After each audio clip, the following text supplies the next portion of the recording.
están? Muy buenas noches, bienvenidos a 7.000 millones, el periodístico internacional de la televisión pública del Uruguay. 21 horas, 6 minutos, estamos en vivo por la pantalla de TNU. Hoy vamos a quedarnos cerquita, vamos a quedarnos en la vuelta, vamos a hablar de la región, de los cambios de gobierno en la región, de cómo se está sacudiendo el tablero. Elegimos desde finales del año pasado con las elecciones en Chile hasta las últimas elecciones que fueron las de México para hablar de todo esto que está sucediendo no solo en Sudamérica sino que en todo Latinoamérica con los cambios de gobiernos, algunos por elecciones y otros como el de Perú, por ejemplo, donde asume Vizcarra por la renuncia de Pedro Pablo Kuczynski. De eso vamos a hablar en el primer bloque junto a Álvaro Padrón y Mauro Casa. En el segundo bloque vamos a hablar de Brasil, algo que también tiene que ver porque va a ser un cambio en la región. Es las elecciones que se vienen, van a ser en octubre y está toda la incertidumbre sobre quiénes van a ser los candidatos. ¿Podrá Lula ser candidato? ¿Estará libre? ¿Estará preso? Vamos a hablar de este tema también aquí en 7.000 millones. Ustedes pueden participar del programa a través del 092 1040 74 y si no también en Twitter en @7mmillones. Para comenzar, un breve resumen de las elecciones y los cambios de gobierno que se dieron desde fines de 2017 hasta la semana pasada.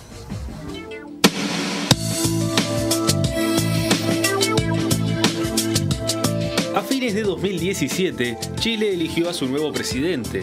El 19 de noviembre, en primera vuelta, Sebastián Piñera y Alejandro Guillier fueron los dos candidatos más votados. Un mes después, el 17 de diciembre, Piñera fue electo nuevamente presidente de Chile. El empresario, inversor y político ya había sido el máximo mandatario en el periodo de 2010 a 2014. En aquel entonces fue Michelle Bachelet quien asumió su cargo y ahora es ella quien se lo entrega a Piñera nuevamente. El 4 de febrero de 2018 fue la primera vuelta de las elecciones presidenciales en Costa Rica. Fabricio Alvarado Muñoz y Carlos Alvarado Quesada pasaron a la segunda vuelta. Con más de 60% de los votos, Alvarado Quesada, del socialdemócrata y progresista Partido Acción Ciudadana, fue electo presidente. Martín Vizcarra asumió el cargo de presidente de Perú el 23 de marzo de 2018 debido a la renuncia de su antecesor Pedro Pablo Kuczynski. Vizcarra deberá completar el periodo presidencial en curso hasta el 28 de julio de 2021. El ingeniero y político peruano anteriormente fue primer vicepresidente de la República, gobernador regional de Moquegua, ministro de Transporte y Comunicaciones y embajador de Perú en Canadá. Miguel Díaz-Canel fue elegido presidente de Cuba entre el 18 y el 19 de abril de 2018, cuando se constituyó la novena legislatura de la Asamblea Nacional de ese país para el periodo 2018-2023. Raúl Castro, como lo había anunciado años atrás, dejó los cargos de presidente de los consejos de Estado y de ministros de Cuba, pero mantuvo el de primer secretario del Partido Comunista de ese país. En su primer discurso como presidente, Díaz-Canel aseguró que dará continuidad a la revolución y que Raúl Castro encabezará las decisiones para el presente y futuro del país. Las elecciones generales de Paraguay se realizaron el 22 de abril de 2018. Fueron el séptimo evento electoral general y nacional que se realizó en ese país desde el golpe de Estado que puso fin a la dictadura de Alfredo Stroessner en febrero de 1989. El candidato del Partido Colorado, Mario Abdo Benítez, fue electo presidente, cargo que asumirá el 15 de agosto. Las elecciones presidenciales de Venezuela para el periodo 2019-2025 se llevaron a cabo el 20 de mayo de 2018. Denunciando fraude y falta de garantías, los principales partidos de la oposición venezolana no se presentaron a los comicios. Los candidatos fueron el actual presidente Nicolás Maduro y los opositores Henry Falcón, Javier Bertucci y Reinaldo Quijada, ninguno de ellos apoyados por la Mesa de la Unidad Democrática. Nicolás Maduro fue reelecto presidente de Venezuela a pesar de las duras críticas que recibe de la comunidad internacional. Las elecciones presidenciales de Colombia se celebraron el domingo 27 de mayo de 2018 y como ningún candidato presidencial alcanzó más del 50% de los votos, se realizó una segunda ronda electoral el domingo 17 de junio de 2018. Iván Duque derrotó a Gustavo Petro, quien estuvo cerca de ser el primer presidente de izquierda en Colombia. Duque gobernará desde el 7 de agosto de 2018 hasta el 7 de agosto de 2022. Las últimas elecciones presidenciales en Latinoamérica hasta ahora fueron las de México, el 1 de julio. Andrés Manuel López Obrador fue electo presidente y se convertirá en el primer político de izquierda en gobernar ese país. La campaña electoral, que comenzó en septiembre de 2017, estuvo marcada por el asesinato de más de 140 políticos. López Obrador asumirá el cargo de presidente en México el 1 de diciembre. Y esto es un resumen de lo que pasó desde fines de 2017 hasta la semana pasada con los cambios de gobierno en todo Latinoamérica. Vamos a centrarnos en los más cercanos, también vamos a hablar de algunos más lejanos, como por ejemplo el de México, que es una potencia, pero vamos a tratar de hablar de los que pueden generar un cimbronazo en Uruguay y de los que pueden mover el tablero de los escenarios en los que participa Uruguay. Así que para comenzar tenemos a Álvaro Padrón, nuestro analista internacional. Álvaro, ¿cómo estás? Muy bien. Creo que hoy es amplio el tema, ¿no? Sí. Pero vamos a tratar de, como siempre, conectarlo con nuestra realidad, ¿no? Y vos decías elegir algunos países y yo ya, para saludar a Mauro y provocarlo un poco, me ponía a pensar en titulares, ¿no? Entonces diría, Chile no ganó Piñera, perdió el progresismo. Primera hipótesis en cuanto a lo que significó la división de la izquierda y el triunfo de Piñera. Paraguay, continuidad sin continuidad. Sí. Colombia, giro a la derecha. México, giro a la izquierda. Brasil, hacia el abismo. Primer provocación, Mauro, para levantarte un centro y que pensemos juntos un poco esto que decía Maxi, ¿no? ¿Qué está pasando en la región? ¿Hay un cambio de ciclo? ¿Es lineal? Son todos buenos los titulares. Brasil es una moneda en el aire en este momento, ¿no? Y tal vez sea el caso más complicado de prever qué es lo que puede pasar. Pero el más cercano y el que más nos puede repercutir. Vamos a estar hablando de eso en el segundo bloque. Lo que está claro es que, vamos a decir, empezar por lo obvio, en América Latina están cambiando gobiernos, ¿no? Estamos en un momento donde el oficialismo, ser oficialista de cualquier signo es, digamos que no es buena noticia, ¿no? Sí. En los tiempos que corren. Los oficialismos están en problemas en general. También está claro que hemos asistido en los últimos años a el final de lo que puede llamarse la era progresista, la ola progresista. Era progresista es un término que ha usado Garcés y Jafé para hablar del caso uruguayo, la era progresista, pero que bueno, en América Latina se ha hablado desde aquel triunfo de Chávez en el 98, que se inauguró una ola de gobiernos del centro hacia la izquierda, o gobiernos más bien como con fuerte raigambre popular. Y hay quienes marcan que el impeachment a Lugo, allá por el año 2013, fue un poco el principio del fin de la era progresista, claro. O el punto, digamos que el punto donde empezó a caer. En eso podemos estar de acuerdo. Hay cambios de gobierno, hay un final de una era, pero lo que no se avisora es el inicio de otra era. Yo creo que estamos en un momento donde no estamos asistiendo al final de la era progresista, pero tampoco creo que estemos empezando el inicio de una ola conservadora en la región.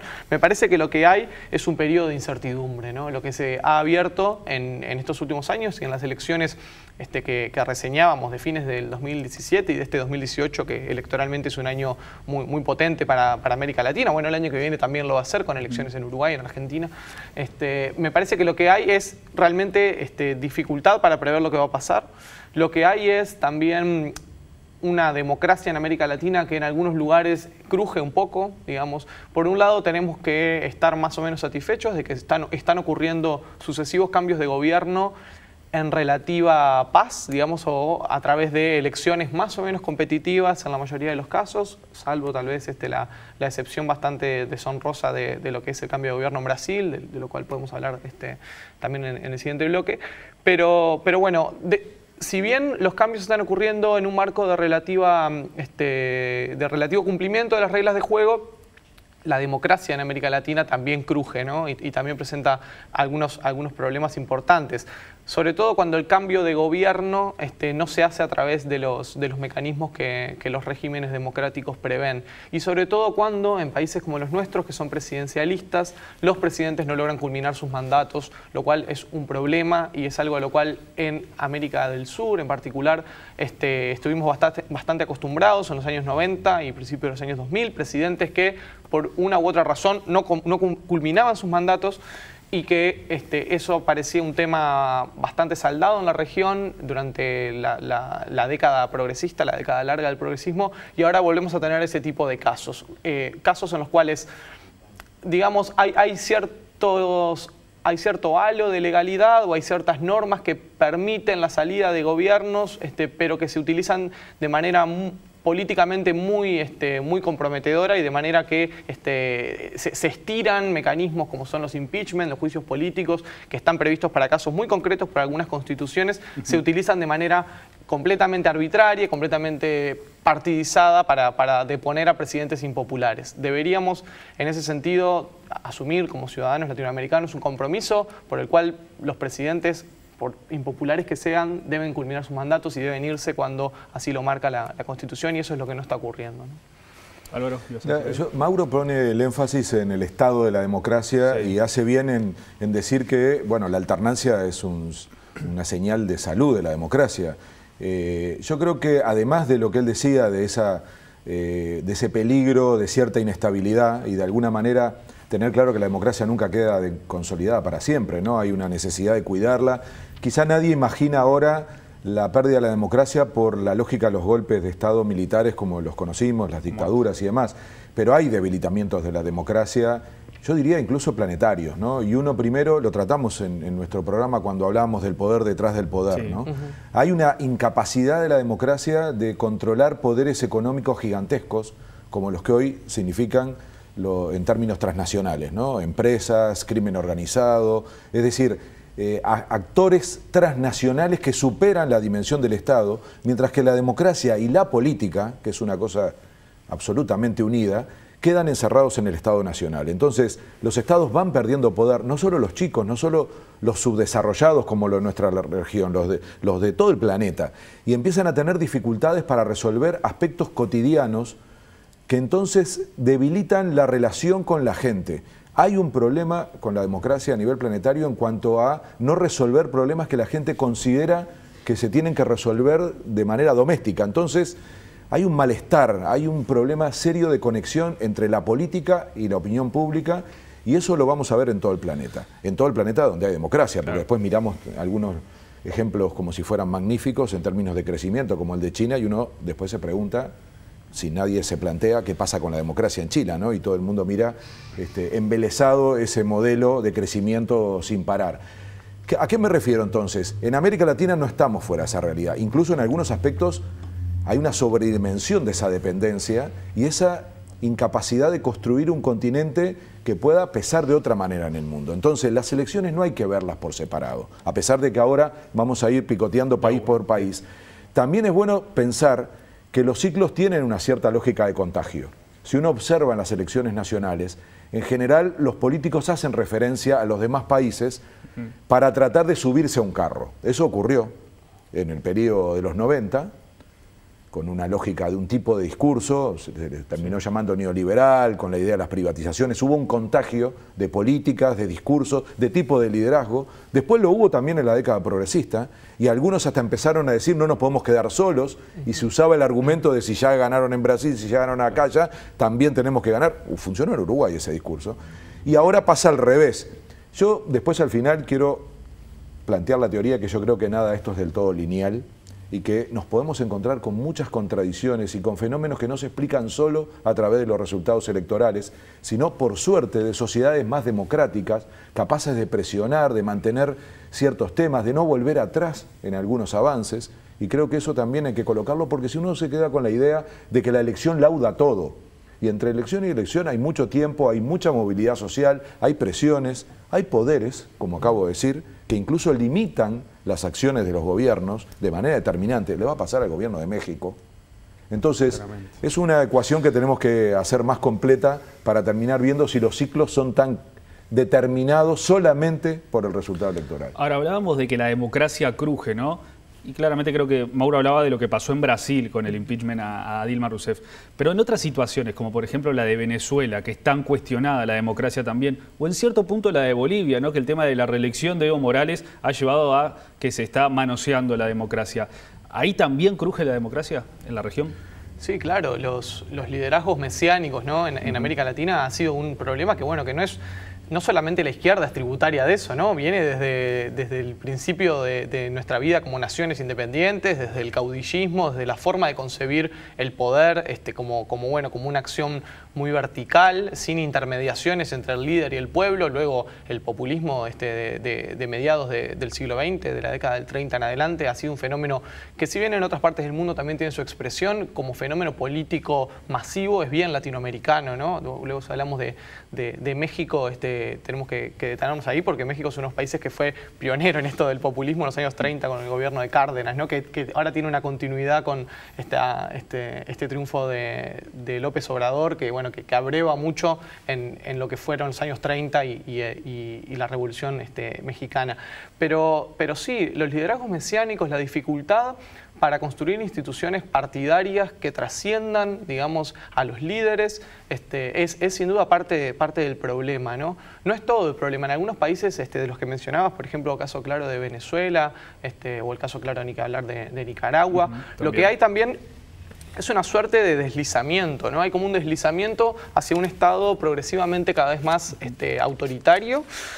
Son casos en los cuales, digamos que es muy difícil poner el corte de decir en qué momento dejan de ser democracias y en qué momento pasan a ser regímenes autoritarios, o si tiene sentido utilizar estas categorías de manera binaria, si es A o B. Claramente no son una cosa ni la otra, son regímenes que, en el caso de Venezuela, hay como un comportamiento estratégico interesante en el cual Venezuela funciona como una democracia cuando el gobierno gana, o sea, cuando el gobierno gana elecciones, bueno, se respeta la voluntad popular y más o menos las cosas siguen funcionando, pero cuando el gobierno pierde las elecciones y cuando son otros los actores que logran imponerse con un montón de dificultades para la competencia política, bueno, el gobierno busca los mecanismos para desconocer esa voluntad popular que le fue esquiva y de una manera u otra tal vez reconoce la elección, pero después utiliza otros mecanismos para torcer la voluntad popular, llámese de poner los deberes del Poder Legislativo, convocar una Asamblea Constituyente, todos mecanismos que se pueden utilizar para saltar o sortear esa voluntad popular que le fue adversa, ¿no? Sí. Entonces ahí tenemos ese juego, ¿no? Donde, claro, está bien lo que decía Álvaro, no vivimos rupturas de régimen como tan evidentes como en los años 70, en los cuales, bueno, venía un golpe de Estado, venían los militares, o una intervención extranjera, o lo que fuera, y había un momento clave en el cual o mataban al presidente, sí, o tomaban el Parlamento, y el poder claramente pasaba de unas manos a otras. Hoy lo que vemos es regímenes que se mueven de una manera autoritaria, aunque sin salirse del todo del esquema de la competencia. Solamente competencia no asegura que haya democracia, o solamente participación y voluntad popular tampoco asegura que haya democracia de una mínima calidad. Y también lo otro que sí es fundamental, que es los poderes económicos y los poderes fácticos, ¿no? Y ahí agregar un punto más a la conversación, que es decir, tal vez una forma en la cual América Latina estaba iniciando un camino para lidiar con ese tema era cuando los años en los cuales se potenciaron fuertemente los organismos supranacionales, ¿no? Digamos, tener instituciones supranacionales fuertes, como fue el Mercosur, como fue la UNASUR, como fue la CELAC, que en su momento tenían un contenido político muy importante, en el mejor sentido de la palabra, de ser un lugar donde se podían generar acuerdos que justamente lograran que los países en conjunto pudieran poner al menos algunas trabas a esos poderes fácticos transnacionales. Bueno, hoy lo que asistimos es un claro debilitamiento adrede de esos espacios de coordinación regional, que hace que sea cada vez una quimera más lejana el pretender que América Latina, los estados latinoamericanos tengan alguna influencia en el concierto internacional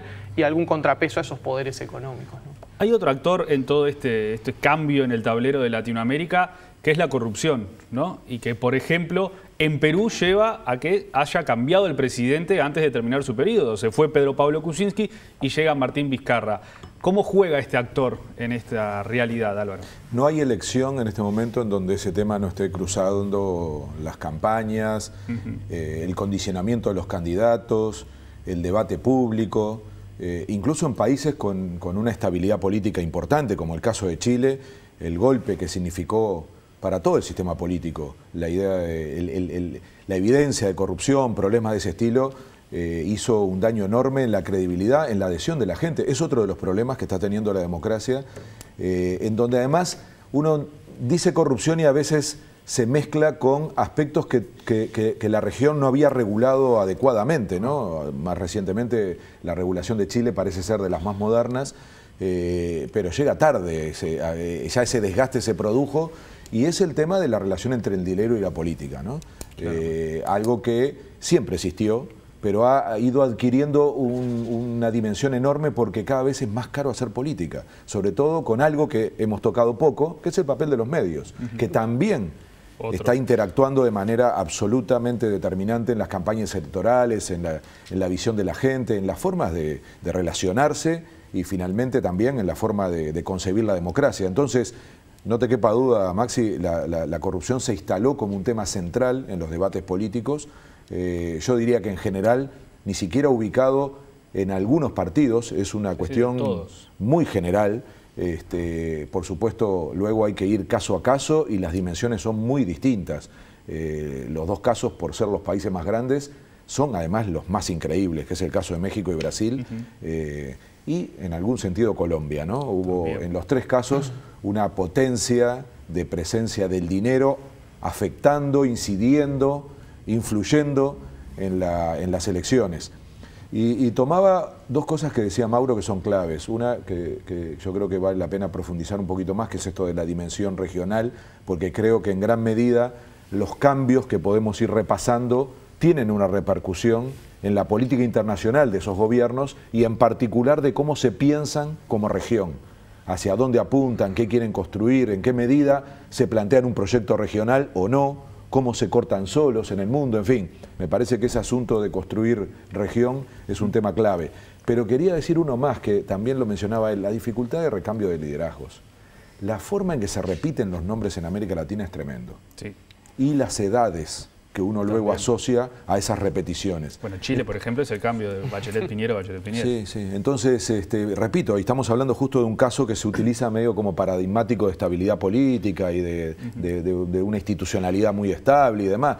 Pero a mí me parece que es un problema de América Latina, esa especie de dependencia de ciertos liderazgos. Tiene que ver, como decía Mauro, con aspectos históricos, de la forma de hacer política en la región. Nos toca a nosotros, que volvemos a hablar de los mismos nombres, le damos vuelta a... Es muy difícil esta idea de recambio generacional, de recambio de cara. No se trata de recambio de partidos, son los partidos formulando nuevas ideas, planteando etapas superadoras, poniendo caras que sean más cercanos a lo que la gente empieza a vivir en su cotidianidad.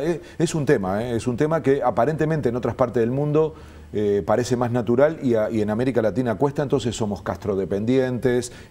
Bueno, no estoy hablando de la izquierda solamente, que tiene este problema particularmente, ¿no? Lo ha demostrado en este ciclo, le costó mucho mostrar caras nuevas para esa segunda fase, si es que no se acababa el ciclo progresista. Y el caso quizá más paradigmático es la necesidad de que sea Lula el único capaz de hacer salir a Brasil, al PT, yo después voy a decir que para mí es para todo Brasil, hoy es para el PT, la cara como la persona clave de sacar a Brasil de ese camino al abismo. Y cuando aparece una cara nueva suelen ser esos que se les llama ahora los delfines, ¿no? Que en realidad es un candidato que está atrás otro gran candidato, como por ejemplo lo que sucedió en Colombia y la aparición de Duque, que quizá es la figura que puede llegar a generar más polémica en la región, ¿no? Y que puede tirar atrás mucho de lo que avanzó Santos. Sí, yo recuerdo que lo marcaba cuando conversamos el programa luego de la elección presidencial en Colombia, que el acceso de Iván Duque a la presidencia es sin duda un riesgo enorme de retorno a la violación masiva de los derechos humanos en este país. Colombia es uno de los países en el mundo donde ser un militante social, ni que hablar ser un militante partidario, ¿no? Ser integrante de un partido político de izquierda, pero donde ser integrante de un movimiento social implica un riesgo de vida altísimo, sobre todo en algunas regiones del país, donde los asesinatos políticos ocurren de manera prácticamente cotidiana, por goteo, y donde claramente durante todo el proceso de negociación de la paz con la guerrilla tenía también como trasfondo un escenario de esperanza de poder terminar con ese ciclo de violencia y de que la incorporación de la guerrilla a la política pacífica y democrática iba a llevar a terminar con ese ciclo. Hoy, con el triunfo del uribismo, el neo-uribismo, digamos, nuevamente estos grupos paramilitares, algunos, otros no paramilitares, pero bueno, como cortados por la misma tijera, grupos que de extrema derecha que realmente ponen en riesgo la vida, no solo la vida de los militantes sociales, sino también la posibilidad de una convivencia política pacífica. En el caso de Colombia me parece que es un problema enorme. También tiendo a ser optimista en el sentido de que hoy en día también las instituciones colombianas están más fuertes, el poder judicial en Colombia está jugando un papel muy importante en todo lo que es blindar los acuerdos de paz y que la sociedad civil está mucho más organizada de lo que estuvo en los años 2000 durante la presidencia de Uribe. Hoy tiene un poder de convocatoria y una fuerza en las calles que se dio de la mano de la negociación de los acuerdos, de estar peleando ápice a ápice por la paz que hoy la izquierda política y la izquierda social tienen, como me parece, una capacidad de resistencia mucho más organizada de la que tenían antes. Quiero retomar algunas de las cosas que también decía Álvaro, ¿no? El tema del dinero y la política también lo hemos comentado algunas veces, no me canso de repetirlo en cualquier lugar donde alguien me ponga un micrófono por delante, porque me parece que se nos va la vida en eso, se nos va la vida en eso como sociedades. La democracia solo tiene sentido como idea si en algún punto existe la posibilidad de que un ciudadano valga un voto, un ciudadano o una ciudadana valgan un voto. Más allá de todas las mediaciones que eso después puede tener, más allá de toda la influencia, que sabemos que la influencia es un recurso que se distribuye de manera desigual en las sociedades, bueno, más allá de eso y de las diferencias sociales, etcétera, tiene que haber la posibilidad de que cada voto valga lo mismo en algún punto, al menos como ficción, como mito de la democracia. El dinero en la política lo que hace es prácticamente obstruir ese mecanismo básico de la representación democrática, ¿no? Hace que algunas empresas, algunas personas muy poderosas, las élites económicas de los países, tengan un poder de influencia desmedido sobre los candidatos, y eso tiene mucho que ver obviamente con las campañas electorales, con la forma en la que se hace campaña en América Latina, y con no ponerle el cascabel al gato, que son los medios de comunicación, ni aprobar legislaciones que le permitan a los partidos políticos hacer llegar su mensaje de la manera más amplia y más plural a la ciudadanía. Tenemos que entender que en las campañas electorales se juega el derecho, nada más ni nada menos, de las personas a estar informadas sobre lo que proponen los candidatos y los partidos, y que ese derecho tiene que prevalecer, lo digo sin ningún matiz, tiene que prevalecer por sobre la libertad que tienen las empresas de comunicación de establecer precios diferenciales o de decidir a quién le permiten hacer campaña electoral y a quién no, o de que acceda a mayor cantidad de minutos quien logre mayores recursos en el mercado. Todo eso me parece un problemón, que América Latina no le ha hincado el diente correctamente y que se están viviendo las consecuencias, sin duda, con todo lo que ha significado el tendal que dejó Odebrecht en la región, que es solamente uno de los casos, pero que es sin duda uno de los riesgos más grandes de la democracia. Álvaro, para ir cerrando, las alianzas en la región, ¿cómo se pueden sacudir por estos cambios de gobierno? Duque, por ejemplo, ahora otra que va contra la UNASUR, que dice que hay que salirse de la UNASUR. Bueno, de vuelta, ¿no? Cada gobierno va a tener una expresión de política exterior. Y este programa es para eso, ¿no? Nosotros, a pesar de que ahora Mauro hacía una referencia que yo creo que es clave, ¿no? La política internacional no tiene que ser solo para observarla, tiene que ser para que aprendamos. Claro. Y con esa cosa media lenta que tenemos en Uruguay, que siempre vamos un poquito más despacio, poder atajar ciertos problemas. Está discutiendo el Parlamento uruguayo justamente el tema de cómo financiar las campañas, de qué pasa con los recursos públicos, qué pasa con los medios de comunicación. En fin, hay que vacunarse, ¿no? Porque no estamos fuera de ese circuito que puede afectar de manera radical ese derecho que tenemos todos los ciudadanos y las ciudadanas. En la política internacional vamos a empezar a ver la expresión de esos cambios también. Ponés bien el énfasis en Duque. Recién Maru decía todo lo que va a significar para la política interna, ¿no? Eso de más violencia, eso es claramente un gobierno mucho más conservador que el de Santos, pero también eso se va a expresar en la política internacional.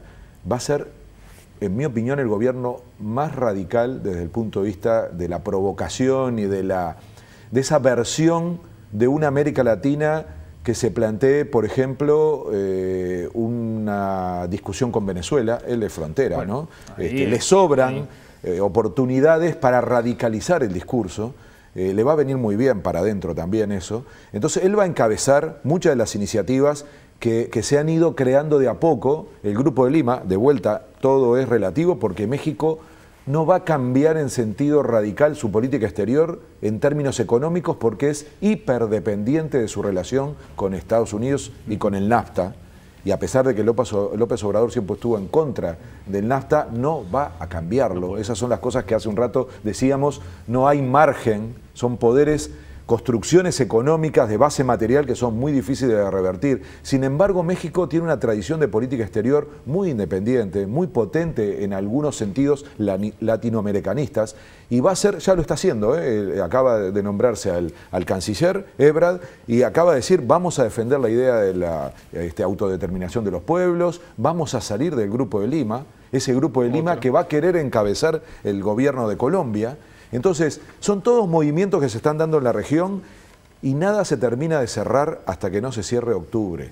Y ese es nuestro tema del segundo panel, ¿no? El grande del barrio, que es Brasil, va a ser determinante para que podamos terminar de pasar en limpio, pasar raya a este ejercicio que estábamos haciendo hoy, de pensar un poco cuál es el resultado de los cambios del ciclo político en América Latina. Mauro, tu cierre para este tema. Sí, algo que intentaré decirlo brevemente, pero que me parece fundamental, ¿no? La alternancia que estamos viviendo, alternancia de incertidumbre, ¿no? Más que cambio de signo o cambio de era, también tiene mucho que ver con un fin de ciclo de la economía política en la región, ¿no? La economía política en el sentido de la relación entre la economía y la política, cómo afecta la distribución de recursos en una sociedad al juego del poder. Y en ese sentido tiene mucho que ver el tema de, ni que hablar del fin de la era de los commodities y los precios internacionales y el crecimiento a tasas chinas, ¿no? También es algo que América Latina en los últimos años, por lo menos desde el 2013 en adelante, y tal vez viendo a Brasil como puntal,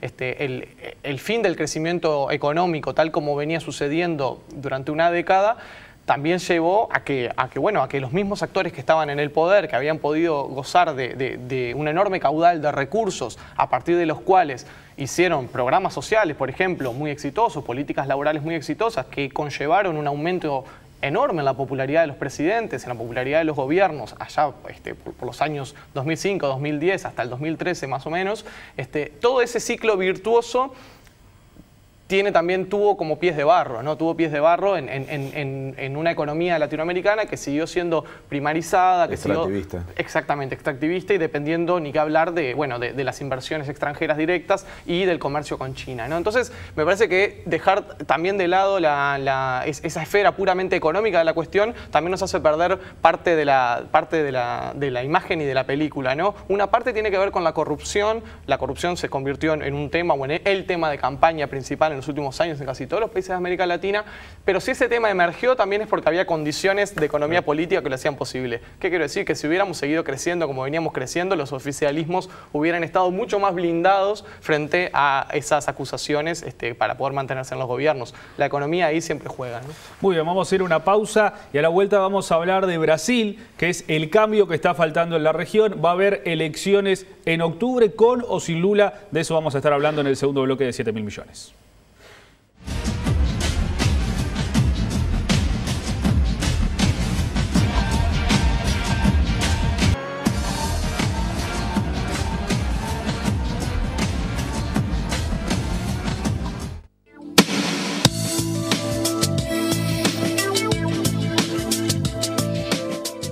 Todo comenzó cuando el juez Rogerio Fabretto, miembro del Tribunal Federal de Porto Alegre, decidió la liberación del exmandatario, haciendo lugar a un pedido de habeas corpus recientemente presentado por 3 diputados federales del PT. De inmediato, la noticia estalló en Brasil y recorrió los principales medios de comunicación del mundo. Lula, preso desde abril en Curitiba, salía en libertad. A todo esto, el polémico juez Sergio Moro, que se encuentra en Portugal de vacaciones, emitió su propio fallo en el que subrayó que Fabretto no tenía competencia en este caso y ordenó a la Policía Federal mantener preso al ex jefe de Estado, actuación que, debido a la feria judicial vigente, incidente le puede valer una sanción. El juez Fabretto entonces le respondió a Moro reafirmando su decisión. Lula debía quedar en libertad. Horas después entró en acción otro juez, Joao Gebran Neto, que desestimó el pedido de Fabretto, quien nuevamente contestó insistiendo en su fallo, hasta que finalmente Thompson Flores, presidente de la Cámara de Porto Alegre, dirimió el conflicto, resolviendo que Lula debía seguir tras las rejas. Ahora se espera la respuesta legal de la defensa del exmandatario. Con toda esta secuencia, el sistema jurídico brasileño queda sumido en la profunda crisis de credibilidad que sacude a las instituciones del país. Anarquía judicial en torno de Lula, afirmó una editorial del diario O Globo, diario que días atrás fue acusado por Lula de haber mentido e iniciado una campaña para llevarlo a prisión. El ex líder sindical fue condenado en el marco de la mega causa conocida como Lava Jato, que reveló una trama de corrupción alrededor de la empresa estatal Petrobras y los sobornos de la constructora Odebrecht. Lula insiste en su inocencia y asegura que es víctima de una persecución política que busca impedirle su retorno al poder.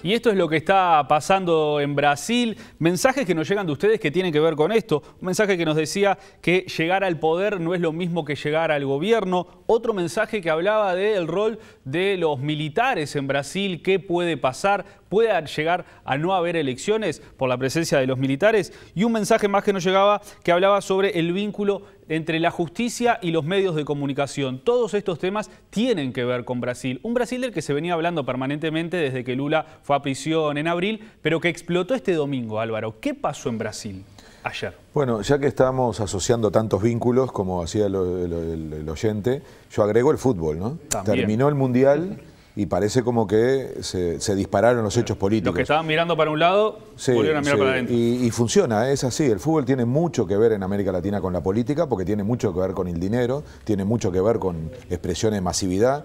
López Obrador cerró su campaña electoral con 100.000 personas en el Estadio Azteca, que es de Televisa y que nunca se lo habían prestado en las elecciones anteriores, y finalmente se lo dieron cuando habían hecho los cálculos de que ganaba. Entonces, hay toda una relación porque tiene que ver con cuestiones populares. En Brasil tuvimos un domingo increíble, ¿no? Bueno, lo decíamos en el informe, primero liberación, luego una intervención compleja de Moro desde afuera y finalmente una ratificación. Pero una intervención de Moro que le puede llevar una sanción. Un gran lío. Y quiero decir las tres cosas que, para no marearnos con el tema judicial, en mi opinión, hay tres elementos que se demostraron el domingo. Primero, hay una fisura en lo que es el campo judicial, ya no hay unanimidades y eso empieza a generar un problema. Segundo, otra vez un movimiento de Moro muy al borde de la línea. Es todo el proceso muy cuestionado y esto agrega más cuestionamientos. Hay un gran lío para juzgar cómo se comportó, cómo actuó, en fin. Y tercero, el papel de la Policía Federal, ¿no? Que es otro gran lío que se abrió ahora porque tendría que haber actuado inmediato en la mañana y finalmente esperó y le salvó la campana al final del juez a las 8 de la noche diciendo, tomando una decisión que no podía tomar la Policía Federal, que la que estaba haciendo era evitar liberarlo. Entonces, ahora, no nos mareemos, el trasfondo no es judicial, el trasfondo es político y económico y tiene mucho que ver con lo que Mauro decía al final del bloque anterior. Hay un agotamiento en la región de una forma de crecer que fue un momento muy funcional a los gobiernos progresistas y los siguientes pasos implicaban transformaciones muy profundas. Y hubo sectores que se resistieron a esas transformaciones y pretendieron, sobre todo sectores económicos, retomar el poder político. Eso es lo que explica lo que pasó en Brasil. Esas élites económicas que tienen mucho poder hicieron un movimiento sumamente complejo, que es el impeachment, obviamente a través de una correlación de fuerzas políticas, de lo que eran aliados del gobierno del PT y se dieron vuelta, que juzgaron a una presidenta con aspectos vinculados a la corrupción, sigue sin haber una sola causa contra Dilma Rousseff sobre corrupción. Fue toda aquella discusión del maquillaje, de las cuentas y demás. La mitad de los diputados que hicieron ese juicio político o están presos o están investigados por corrupción. Entonces, ¿qué fue lo que pasó durante este periodo? se empezó a aplicar un cambio de programa. Yo siempre digo esto, ¿no? No es solo un cambio de gobierno, no es que en vez de Dilma está Temer, es que cambiaron radicalmente las políticas públicas. Eso empezó a afectar a sectores muy amplios de la población y a beneficiar a otros. El problema es que en el medio no se construyó una salida política y la democracia es lo que es y obliga a que finalmente va a haber una elección en octubre. Y lo que está pasando en Brasil es que no hay nadie que resuelva esta ecuación de poderse presentar en octubre y garantizar la continuidad del programa de ajuste que se implementó desde hace 1 año y medio. Entonces, ahí está el dilema de Brasil, que no les dio el tiempo para construir liderazgos que sean hoy ratificados en las urnas. Mientras tanto, el que creció fue Lula, que no estaba en los planes de nadie, porque ustedes recuerden que cuando todo esto comienza, Lula no era candidato. Cuando empieza la discusión del impeachment de Dilma, Lula estaba muy apartado de la política en el sentido de protagonismo. Entonces, ha ido creciendo la figura y el gran drama ahora es quién gobierna Brasil, quién le retoma la gobernabilidad a ese país, que si no va camino a una ruptura que no es solamente institucional y política, también es económica. Y hay sectores de ese poder económico que tomaron una decisión en un momento que empiezan a dudar de qué hacer, porque no les funciona un Brasil casi pinchado. Mauro ahora puede explicarlo mejor, pero Brasil casi desapareció del mundo. Un jugador global como era Brasil, una de las grandes cosas que construyó el PT, que es poner a Brasil, recordemos cuando hacemos la conexión con el Mundial, con las Olimpiadas, pero con el poder económico, con las transnacionales, por primera vez latinas, que estaban disputando sectores de la economía internacional, todo eso quedó en jaque, hizo que Brasil retrocediera en los BRICS, en el G20, en la OMC. Entonces, eso está teniendo resultados económicos y algunos de los sectores que apoyaron el impeachment, es decir, la salida del PT del gobierno, lo están repensando, porque la pregunta es, ¿quién arregla este lío hoy? Y cada vez más está la imagen de que Lula puede volver a contener la diversidad. La pregunta es si hay tiempo político para hacer eso y si están dispuestos los que hicieron este movimiento a dar un paso atrás. Bien, antes de tener tu análisis, Mauro, vamos a ver las repercusiones que generó todo esto que pasó el domingo en Brasil sobre el tema Lula.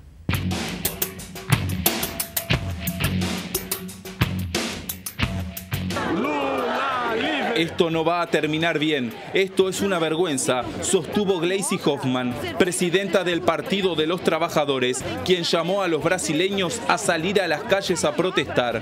Esto luego de que se confirmara que el expresidente seguirá en la cárcel.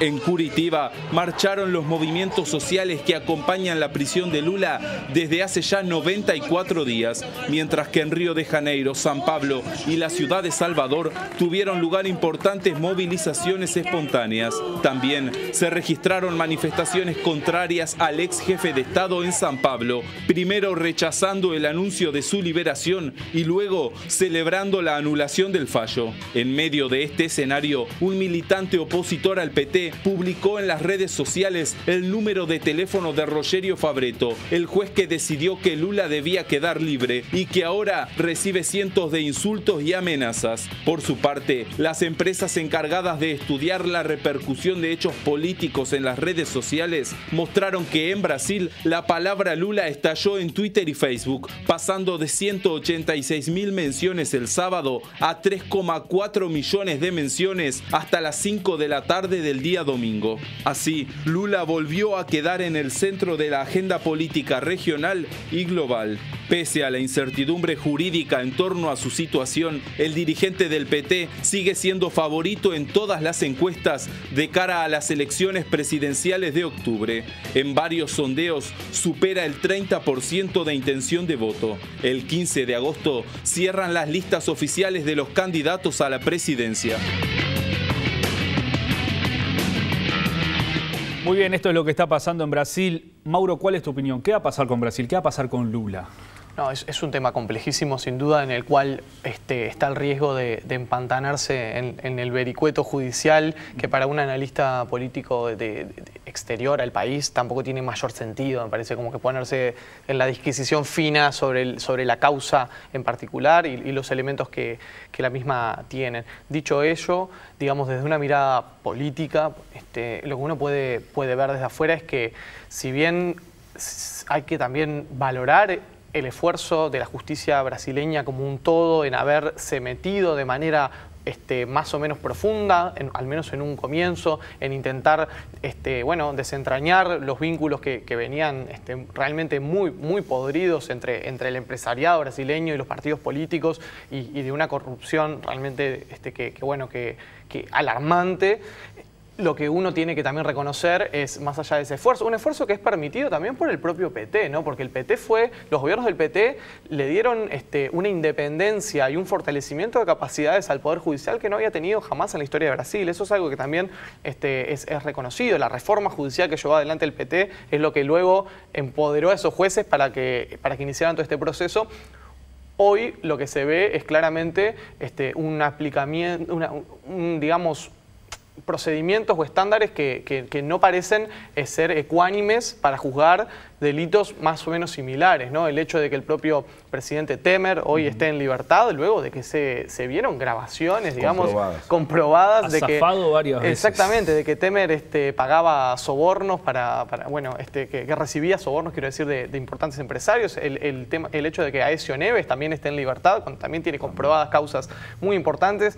El hecho de que no se haya permitido que Lula, digamos, espere por su condena en libertad, o que se hayan rechazado los recursos de habeas corpus para que él pueda también esperar la condena en libertad, cuando en ese sentido la Constitución brasileña es muy clara de que cualquier reo tiene derecho a estar en libertad hasta que no tenga condena firme. Uno puede decir que las cárceles están llenas de personas que no tienen que no logran acceder a ese derecho, pero es un derecho que existe y que en el momento en el que el Tribunal Supremo Federal fue a fallar sobre ese tema, en una votación muy dividida y muy complicada, hubo presiones escandalosas por parte de los militares, por parte de actores de poder fáctico sobre la justicia y que uno puede presumir que también influyeron en que Lula hoy esté en prisión.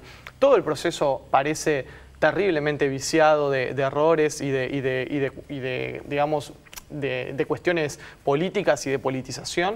Ni que hablar lo que fue el proceso del impeachment a Dilma, pero bueno, un impeachment uno puede decir está politizado. Bueno, es un juicio político. En definitiva, es un lugar donde no es un juicio en un sentido estricto, donde más allá de que se sigan los procedimientos, es más lógico que ahí intervengan variables típicamente políticas, pero en el caso de Lula da Silva, que es un juicio en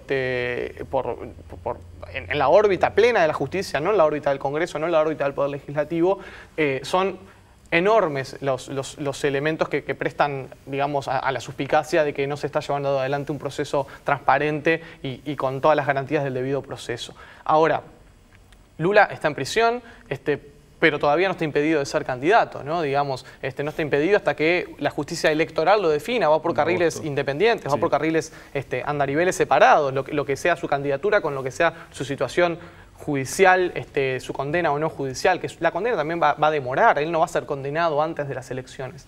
En ese sentido, a mí me parece que si Lula consiguiera la libertad anticipada, que le permitiera, una libertad que le permitiera hacer campaña electoral, más allá de que llegada la elección él no pueda asumir el cargo de presidente o poco tiempo antes de la elección él no pueda ser presidente, me parece que el PT tiene enormes posibilidades de ganar la elección, con Lula libre y en las calles y haciendo campaña. Lula acompañado por alguna otra figura que sea la que finalmente, tal vez una figura que logre un consenso mayor de la izquierda política en Brasil, una figura, de repente alguna figura independiente o alguna figura que venga de los movimientos sociales o que no esté tan asociada con el núcleo duro del PT, que también está muy asociada a la corrupción no solamente Lula, todo lo que fue la camarilla principal del PT fue juzgada también por el caso de Lava Jato. Yo me imagino que Lula en libertad, más allá de que luego se le permita judicialmente asumir o no la presidencia, gana la elección para el PT y para quien sea el candidato del PT. Eso es lo que está por dirimirse, ¿no? Bien. Álvaro, para cerrar, ¿Lula sí o no en las elecciones? Yo creo que el problema es que el PT está jugando a todo o nada, ¿no? Claro. Entonces, no ha encontrado una forma de salir de esa trampa y ahora ya está. Es muy difícil construir un candidato o una candidata alternativa. Nos olvidamos de Dilma, ¿no? Y en realidad es porque... Que no está suspendida para hacer política. No, pero le factura a la gente un periodo muy complejo que fue su primer año del segundo gobierno. Entonces, ahí hubo un intento de calmar los mercados, de hacer algunas políticas de ajuste. Entonces quedó mal con todo el mundo. O sea, quedó mal con su base social y nunca convenció a los que ya habían decidido desplazar al PT del gobierno. Entonces, Es grave lo de Brasil porque siempre cable a tierra, ¿no? Nos afecta de todas las elecciones que nombramos, junto con la de Argentina, que no fue una elección, pero es un proceso complejo, son los dos países que explican por qué la política internacional para nosotros es política doméstica. No estamos hablando de ciencia ficción ni de algo lejano, estamos hablando de algo que nos va a definir nuestros empleos, nuestra capacidad de crecimiento, nuestra política internacional. Entonces, cierra el ciclo de este año tan increíble, porque fíjense que no nos ha dado el tiempo, hemos priorizado países, no hablamos de Paraguay, no hablamos casi de Chile, es decir, es impresionante Ecuador, lo que se ha movido de Ecuador, que es una gran incógnita, que hace ruido por todos lados, no hablamos otra vez de Nicaragua, es decir, estamos en un momento tan raro en donde yo repito, solo mirar elecciones es una limitación, por suerte. Las democracias también se expresan a través de los movimientos sociales. El feminismo está transformando la realidad de América Latina. Los movimientos ambientalistas, los movimientos sociales en general han construido agenda, no van para atrás. Nos pasa en Uruguay, ¿eh? Acá hay cosas que no importa que pasen la elección, va a ser muy difícil que alguien se anime a decir que la saca, que la... No tendríamos ley de aborto si fuera por Talavera Vázquez. O sea, las cosas no son lineales. ¿Ah? No, seguramente la calle Pou hubiera dicho quiero sacar los consejos de salario, lo hizo y después tuvo que echar para atrás. Quiero decir, interactúan cosas que no se resuelven solo en el puro y duro proceso electoral, por suerte. Eso es la democracia, no es votar cada 5 años, sino ese ejercicio cotidiano de intereses, de discusiones, de debates. Y por suerte la política internacional, es el objetivo de nuestro programa, entra también como un vector que define esas cosas en nuestro país. Muy bien, Álvaro Padrón, Mauro Casa, muchas gracias por sus análisis aquí en 7.000 millones. Ya volveremos a hablar de la región sin lugar a dudas. El programa que viene vamos a estar hablando de Colombia, de eso que decía Mauro, ¿no? De lo que está sucediendo desde este cambio de gobierno y esto que se está dando en estos últimos días. Ahora nos vamos a ir a una pausa y a la vuelta volvemos con el tercer y último bloque de 7.000 millones.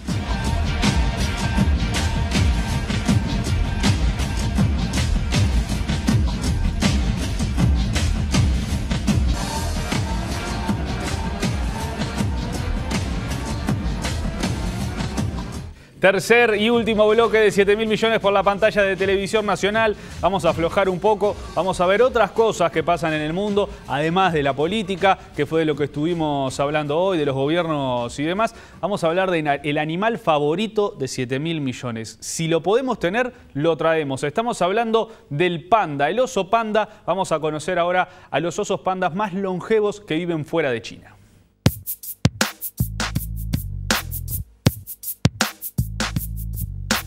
Un par de pandas gigantes en un zoológico en la capital de México acaba de establecer un récord por convertirse en las estrellas más longevas de la especie fuera de China. El zoológico de Chapultepec, en Ciudad de México, es el hogar de extrañas y maravillosas criaturas de todo el mundo.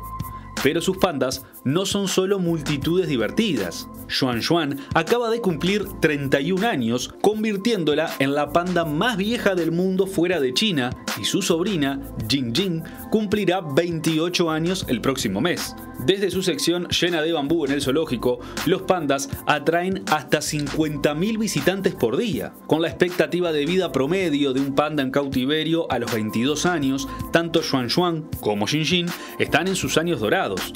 Y sus cuidadores atribuyen su longevidad al cuidadoso régimen de dieta y ejercicio. A medida que los pandas de Chapultepec avanzan hasta la vejez, el personal del zoológico dijo que continúan aprendiendo sobre la mejor manera de cuidar a estos animales, con la esperanza de ayudar a otros zoológicos de todo el mundo a criar otros pandas récord.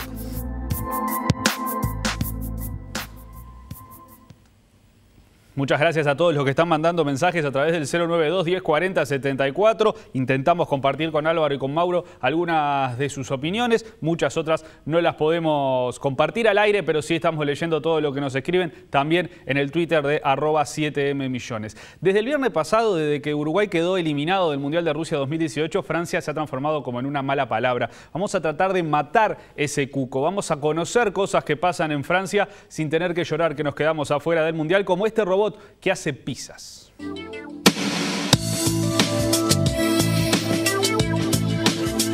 Pues lo que afirma esta pizzería francesa Este robot es capaz de esparcir salsa de tomate o cortar una pizza. También está capacitado para meter la misma en el horno e incluso guardarla en una caja. Los gestos del robot se asemejan completamente al de un pizzero, desde el arte de extender la masa hasta la técnica de poner aceite y pimienta encima de una pizza humeante.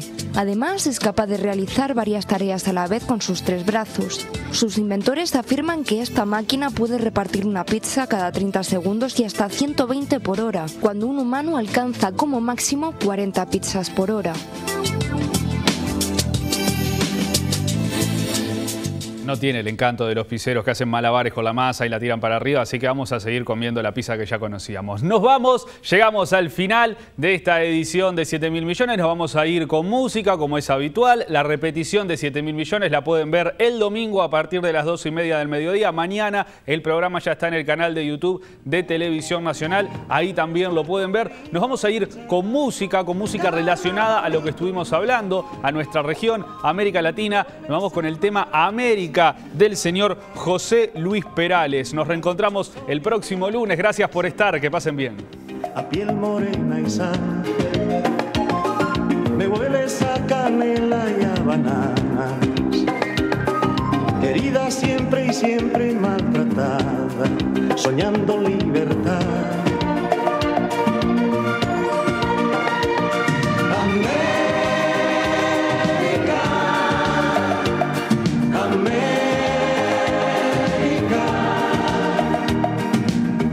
A guayaba, a cordillera helada, a tierra verde y lluvia tropical. Me hueles a pradera y a eterna primavera, me hueles a futuro y libertad. América, América, me hueles a guayaba, a cordillera helada,